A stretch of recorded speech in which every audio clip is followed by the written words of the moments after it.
अक्सर लोगों का ये ख्याल है कि बजाय सूरह बकरा से शुरू करने के ये आखिरी पारा जो आमतौर पर जिसमें जो सूरतें हैं वो नमाज में पढ़ी जाती हैं, तो अगर उसका तर्जुमा हो जाए और उसकी मुख्तसर सी तफसीर बयान हो जाए तो नमाज में जो सूरतें ये पढ़ी जाती हैं और आमतौर पर लोगों को ये सूरतें याद होती हैं तो उनके लिए समझना भी उसका आसान है।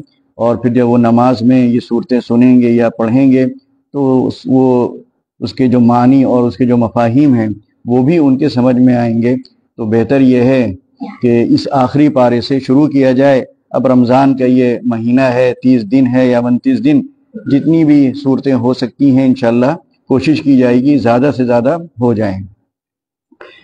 इस वक्त हमारे सामने दो सूरतें हैं, एक सूरह फलक है, दूसरे सूरह नास है। ये दोनों सूरतें चूँकि एक साथ नाजिल हुई और इन दोनों सूरतों के पीछे एक वाक़या है, इन दोनों सूरतों को जोड़वा कहा जाता है। और सूरह नास के बारे में ये भी आता है कि ये सूरह फलक का गोया ततिम्मा और उसकी तकमीला है।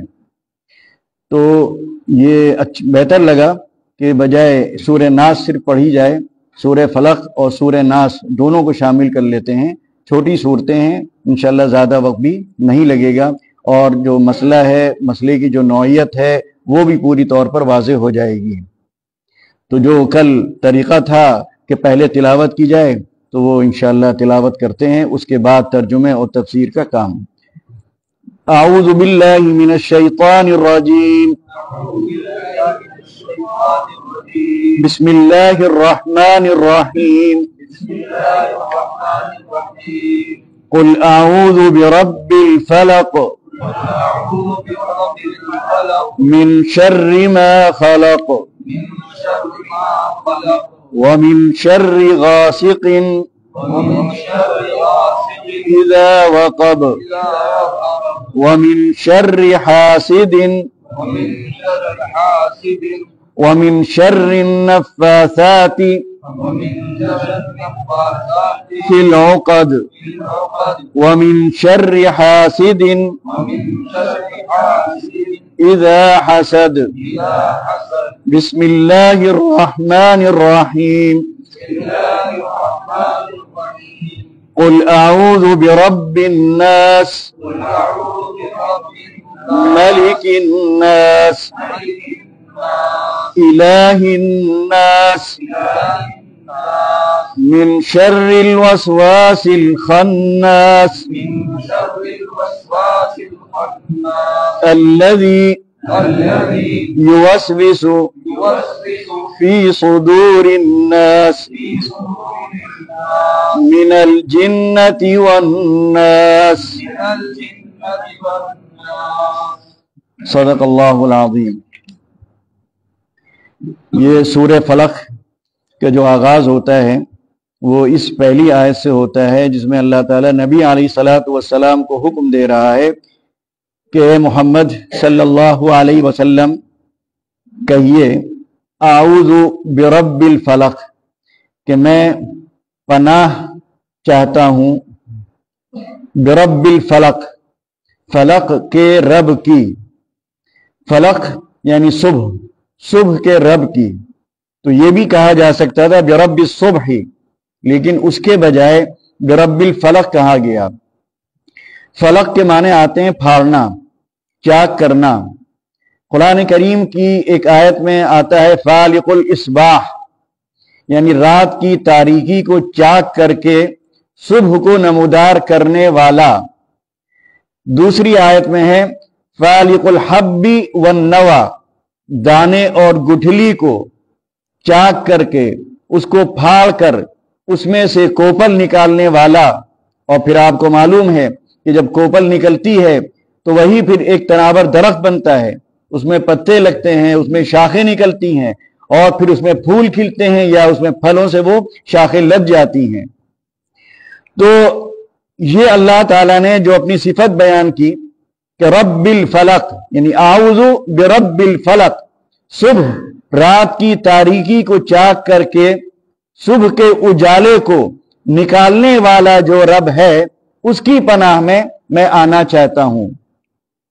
अब एक सिफत अल्लाह ताला ने यहां अपनी बयान की, उसके बाद 3 चीजों का तस्किरा है,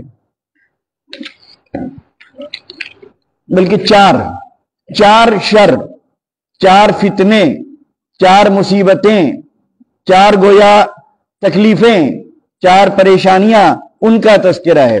सिफत एक बयान की जा रही है अपनी, और उसके बाद 4 शुरूर बयान किए जा रहे हैं, 4 फितने बयान किए जा रहे हैं।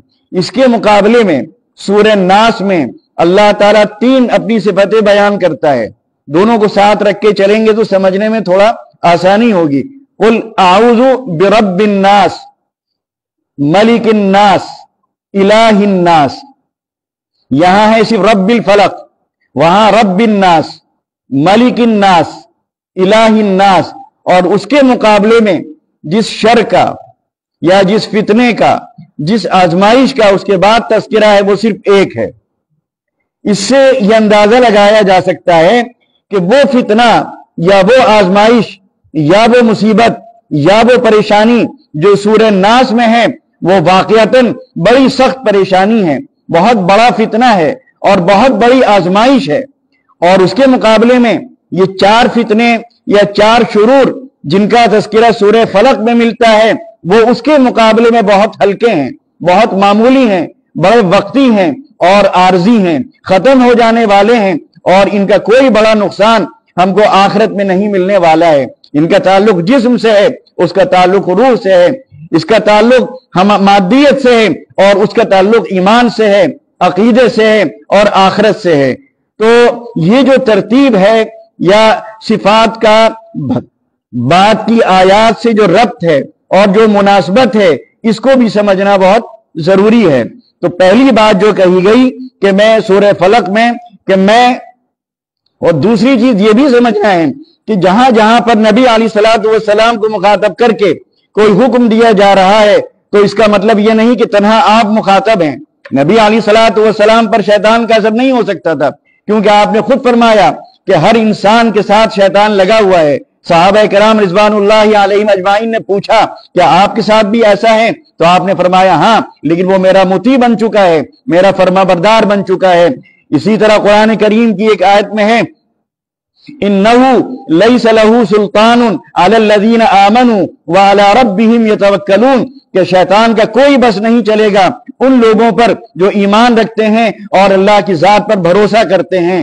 तो नबी अलैहिस्सलातु वस्सलाम के बारे में ये सोचना कि आप पर भी शैतान का असर हो जाता था, आपको भी शैतान से पनाह मांगने की जरूरत पड़ती थी, ऐसा नहीं है। आपके तवस्सुत से उम्मत को ये बात बताई जा रही है, उम्मत को ये बात समझाई जा रही है कि तुम्हारा ईमान उतना मजबूत नहीं है, लिहाजा तुम्हारे साथ जो शैतान लगा हुआ है वो तुम पर असर डाल सकता है, तुम्हें गुमराह कर सकता है, वसवसे तुम्हारे दिल में पैदा कर सकता है, तुम्हें सीधे रास्ते से हटा सकता है, भटका सकता है, खुदा से गाफिल कर सकता है। लिहाजा उससे पनाह मांगते रहो। और शैतान से पनाह मांगना, जैसा कि नबी अलैहिस्सलातु वस्सलाम से ने आपने एक मौके पर फरमाया, आप एक खच्चर पर बैठकर जा रहे थे। ये बातें इसलिए जरूरी है कि आखिर शैतान से हम कैसे बचें। बहुत सी चीजें हम समझ नहीं पाते हैं और शैतान को कोसने लगते हैं, शैतान को बुरा भला कहने लगते हैं, शैतान को बद्दुआएं देने लगते हैं। लेकिन नबी अलैहिस्सलातु वस्सलाम ने ऐसे मौके पर क्या फरमाया, आप जा रहे थे खच्चर पर, आपके पीछे एक सहाबी बैठे हुए थे, खच्चर को ठोकर लगी तो वो जो आपके पीछे जो सहाबी थे उन्होंने कहा शैतान बर्बाद हो। नबी अलैहिस्सलातु वस्सलाम ने फरमाया ये ना कहो, इससे तो शैतान खुश होगा, उसका दिल बढ़ेगा। क्यों? इसलिए कि उसे फतहमंदी का एहसास होगा और तुम्हारी शिकस्त का एहसास होगा। तो आपने फरमाया बिस्मिल्लाह कहो, शैतान भागेगा बिस्मिल्लाह से, शैतान भागेगा आऊज़ु बिल्लाह से, शैतान भागेगा अल्लाह के जिक्र से। तो अगर हम शैतान को भगाना चाहते हैं तो कसरत से अल्लाह को याद करना होगा, कसरत से कुरान करीम की तिलावत करना होगी, कसरत से आऊज़ु बिल्लाह को अपनी जुबान पर जारी करना होगा تو انشاءاللہ شیطان کے اس چنگل سے، شیطان کے اس فریب سے اور اس کے اس جال سے انشاءاللہ بچنے میں آسانی ہو جائے گی۔ تو بجائے شیطان کو برا بھلا کہنے کے ہمیں اللہ کا نام لینا چاہیے، ذکر کرنا چاہیے، استغفار کرنا چاہیے اور قرآن کریم کی تلاوت کرنی چاہیے، کثرت سے اعوذ باللہ اپنی زبان سے اس کو ادا کرنا چاہیے۔ تو یہ شیطان سے حفاظت کے بڑے مؤثر طریقے ہیں۔ تو پہلی آیت میں جو فرمایا قل اعوذ برب الفلق، اب اس کے بعد دوسری جو آیت ہے اس میں اللہ تعالیٰ فرما رہا ہے کہ یہ پناہ کس چیز سے، کن چیزوں سے، کن کاموں سے، شیطان کے کن فتنوں سے اور کن آزمائشوں سے۔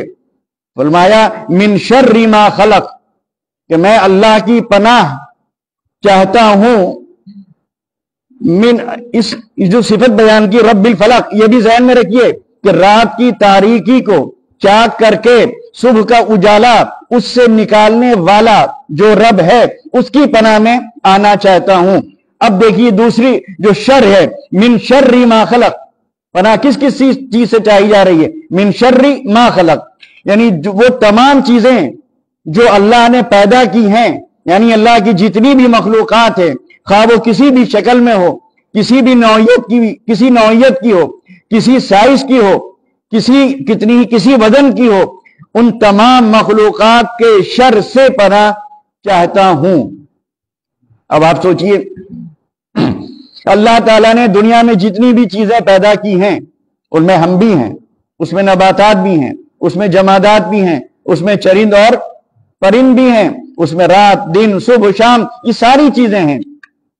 تو اللہ تعالیٰ نے جتنی چیزیں پیدا کی ہیں ان چیزوں میں اللہ تعالیٰ نے نفع کا پہلو بھی رکھا ہے اور نقصان کا پہلو بھی رکھا ہے۔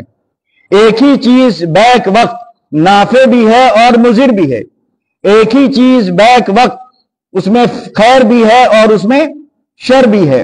ایک چھوٹی سی مثال، آگ میں خیر بھی ہے اور شر بھی ہے۔ خیر کیا ہے؟ بھئی ہم کھانا پکاتے ہیں، کھانا گرم کرتے ہیں، گیس ہے، گیس کے چولہے میں کھانا پکتا ہے، کھانا گرم کیا جاتا ہے، پانی گرم کیا جاتا ہے، جاڑے میں ہاتھ تاپے جاتے ہیں، جاڑے میں پانی گرم کر کے اس سے نہایا جاتا ہے۔ تو یہ خیر کا پہلو ہے کہ نہیں پہلو؟ لیکن گیس کا سلنڈر جب پھٹتا ہے تو کیا تباہی آتی ہے۔ یہی آگ جب لگ جاتی ہے، چاہے وہ جس میں لگے، چاہے وہ چھپر میں لگے، چاہے وہ کرسی میز میں لگے یا جانوروں میں لگے، تو کیا تباہی مچتی ہے۔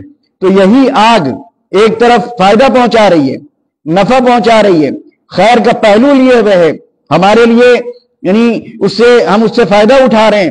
لیکن وہی آگ جب لگتی ہے تو پھر وہ آگ گھروں کو جلاتی ہے، محلوں کو جلاتی ہے، جانوروں کو جلاتی ہے، گھر کے ساز و سامان کو جلاتی ہے اور راکھ کا ڈھیر بنا کر رکھ دیتی ہے۔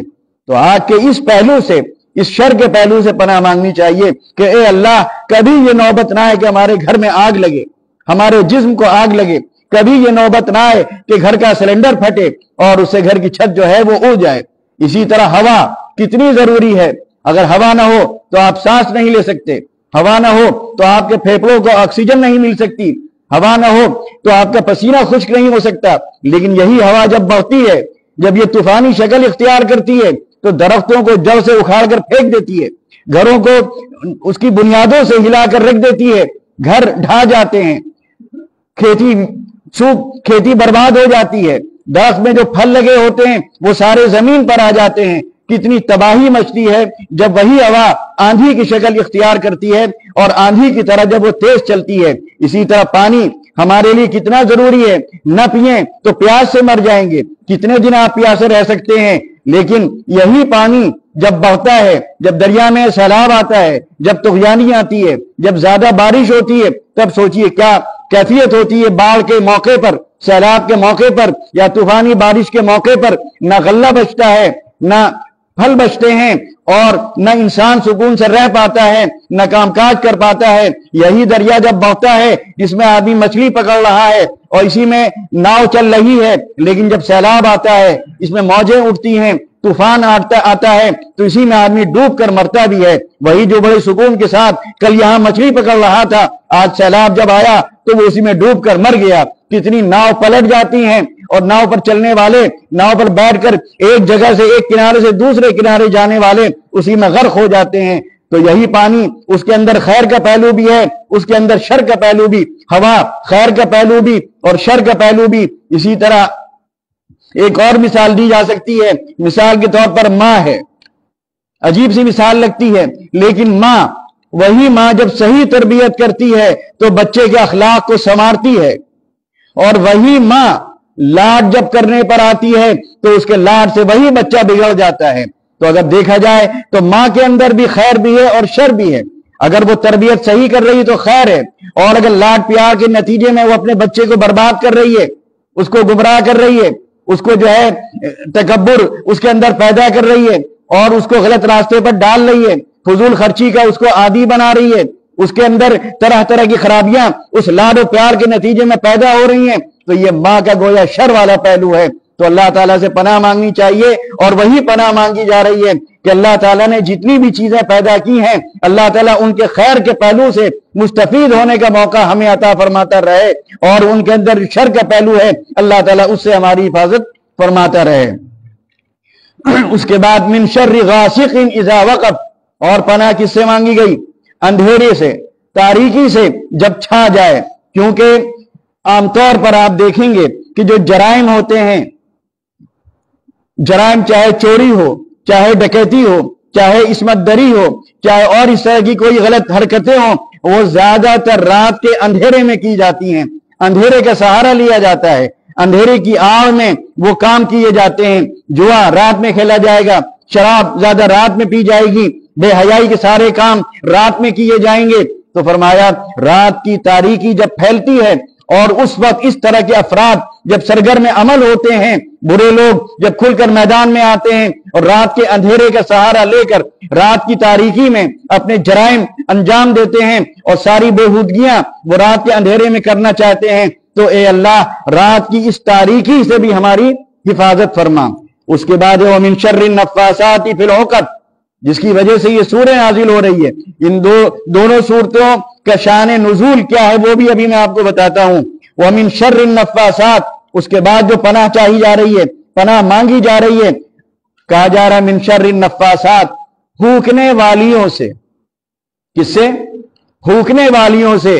किस चीज में फूकने वाली? फिल उक़द, गिरोह में, यानी जो गिरहें होती हैं, जो गांठें होती हैं, उन गांठों में, उन गिरोहों में फूकने वालियों से भी पनाह।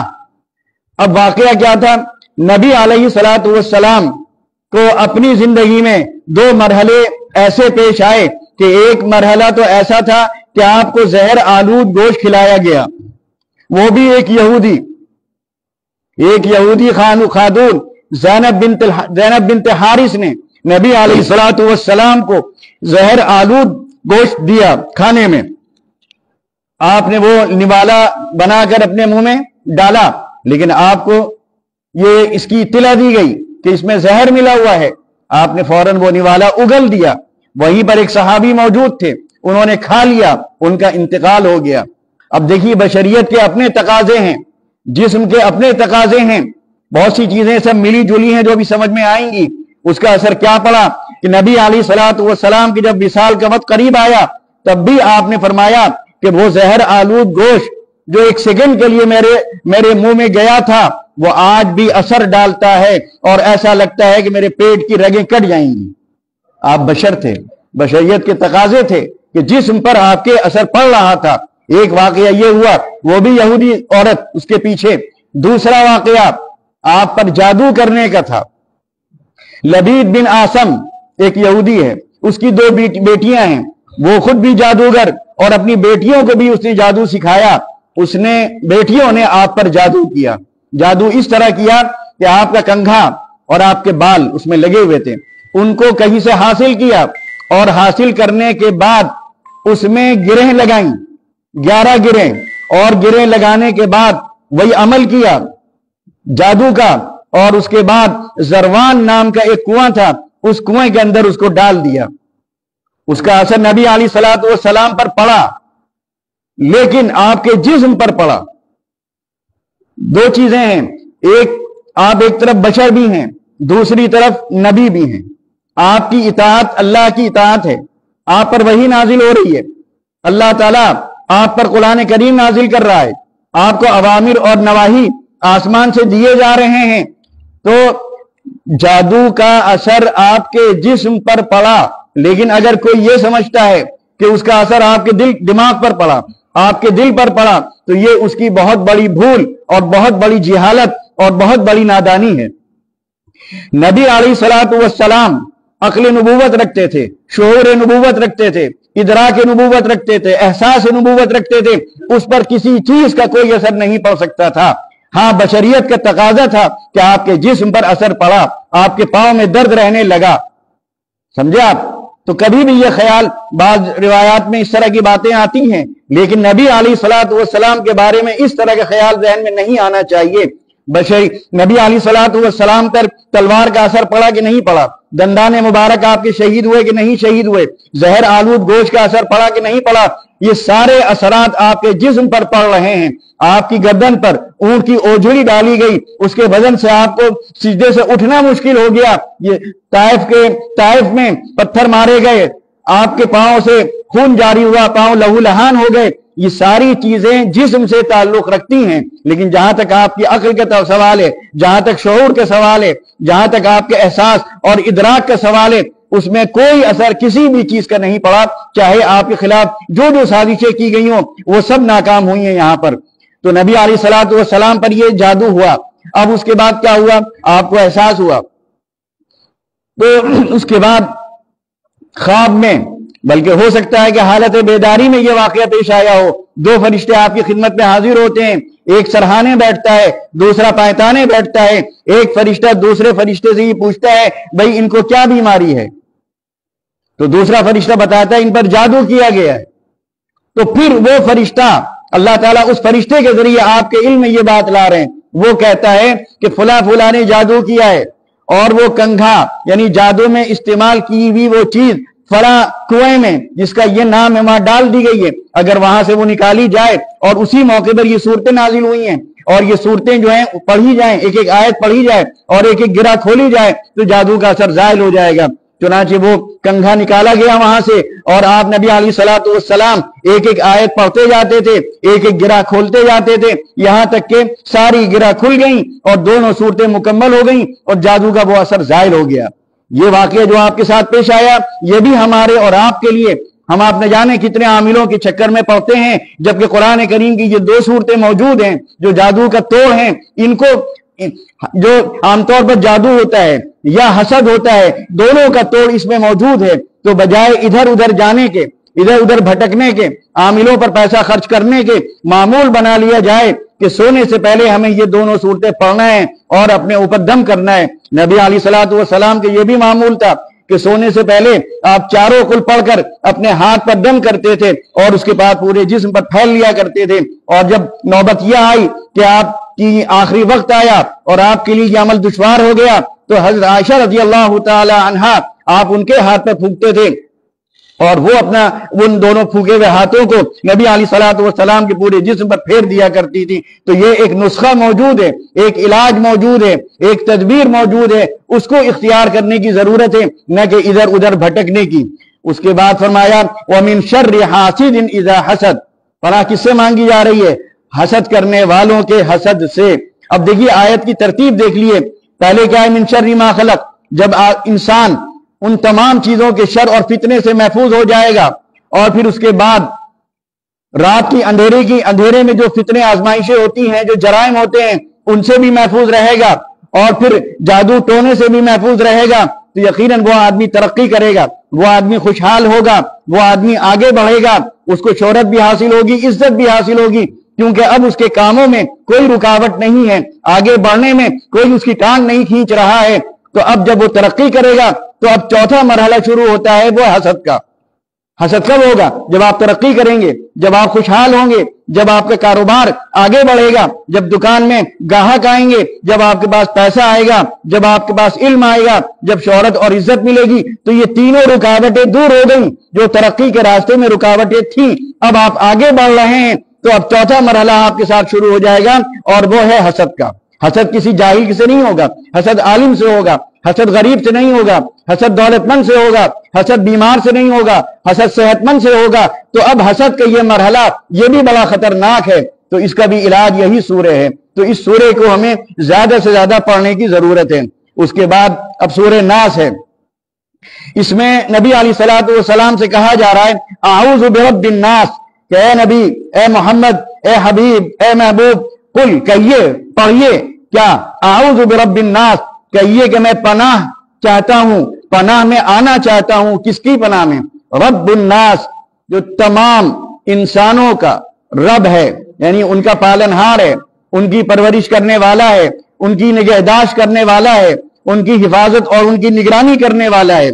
उसके बाद अल्लाह ताला दूसरी सिफत बयान कर रहा है, मलिकिन नास, जो तमाम लोगों का मालिक है, सबका बादशाह है, हर शख्स पर उसकी शहनशाहियत है। इलाहिन नास, और जो तमाम लोगों का माबूद है। ये तीन सिफतें अल्लाह ताला की बयान की गई, रब्बुन नास, मलिकुन नास, इलाहिन नास। उसके बाद अब देखिए एक शर है, वहां चार शर थे और एक सिफत बयान की गई थी, क्योंकि वो शर दुनिया से ताल्लुक रखते थे, जिस्म से ताल्लुक रखते थे, और जिस्म भी आरजी, दुनिया भी आरजी। लेकिन ये जो शर है ये हमारी आखिरत बर्बाद कर देगा, जो दायमी है। ये शर हमारा अकीदा खराब कर देगा, हमारी इबादत खराब कर देगा, हमारे अखलाक खराब कर देगा, ये हमारा दीन हमसे छीन लेगा, ये हमको गुमराही के रास्ते पर डाल देगा। फरमाया मिन शर्रिल वसवास, किसके शर से? वसवास, यानी वसवसा डालने वाले के। अल खन्नास, खन्नास के माने जो आए और भाग जाए, टिकने वाला नहीं, क्योंकि शैतान बुज़दिल है, डरपोक है। उस पर जब बिस्मिल्लाह का, आऊज़ु बिल्लाह का चाबुक पड़ता है तो बहुत तेज भागता है, लेकिन वो चाबुक डालने वाले भी तो मौजूद हों। बजाय शैतान को कोसने और काटने के, वो चाबुक चलाइए जो उस पर असर डालता है, वो वार कीजिए जिससे वो जख्मी होता है, जिससे वो तड़पता है, बेकरार होता है, बिदक कर भागता है। मिन शर्रिल वसवास, वसवसा डालने वाले के शर से। अल खन्नास, जो वसवसा डालकर भाग जाता है, टिकता नहीं है, रुकता नहीं है। अल्लज़ी युवस्विसु फी सुदूरिन नास, जो लोगों के दिलों में वसवसे डालता है, वसवसे डालता है। वसवसा, ऊपर की तीन चीजें ध्यान में रखिए, तीन सिफात, वसवसे भी आपकी समझ में आ जाएंगे। हम सब अपने दिल को टटोलें, अपने गिरदोपेश का जायजा लें। आमतौर पर शिर्क कहां से आता है, कुफ्र कहां से आता है? मिसाल के तौर पर पहली सिफत बयान की गई बिरब्बिन नास, लोगों की जरूरत पूरी करने वाला, लोगों के काम आने वाला, उनकी मुश्किलें आसान करने वाला, यही तो है, हिफाजत करने वाला। अब जरा आसपास जो लोग रहते हैं उनके अकायद को देखिए, हम में से कितने हैं जिनके जहन में ये ख्यालात आते हैं, दिल में ये वसवसे पैदा होते हैं कि भाई जरूरत तो हमारी वहां से भी पूरी हो सकती है। कितने हैं कब्र पे जाते हैं, मजार पे जाते हैं, बेटे के लिए जाते हैं, औलाद के लिए जाते हैं, नौकरी के लिए जाते हैं, पैसे के लिए जाते हैं, कारोबार के लिए जाते हैं, यही समझ के तो जाते हैं कि हमारी ये जरूरत वहां पूरी हो सकती है। अल्लाह ताला यहां रब्बुन्नास अपने को कह रहा है और हम दूसरों को रब्बुन्नास समझ रहे हैं। जरूरत पूरी करने वाला अगर हम किसी को समझते हैं तो शिर्क हुआ कि नहीं हुआ? अकीदे पर असर पड़ा कि नहीं पड़ा? गुमराही के रास्ते पर हम चले कि नहीं चले? ये गुमराही का रास्ता, ये शिर्क या ये बदअकीदगी हमें कहां ले जाएगी? जन्नत में ले जाएगी, जहन्नम में ले जाएगी। तो मामला छोटा मोटा नहीं है, जिस्मानी बीमारी की तरह या सहरजदगी की तरह या हसद से पहुंचने वाले नुकसान की तरह, वो सब आर्जी नुकसानात हैं। ये नुकसान बहुत बड़ा है। तो फरमाया इसी तरह मलिकिन नास, लोगों का मालिक है। हम कितनों को मालिक समझ बैठते हैं, हम एक लेखपाल को मालिक समझने लगते हैं, हम तहसीलदार को मालिक समझने लगते हैं। दायरा महदूद सही, लेकिन हम ये समझते हैं कि यहां का वो मालिक है, जो चाहेगा वो होगा।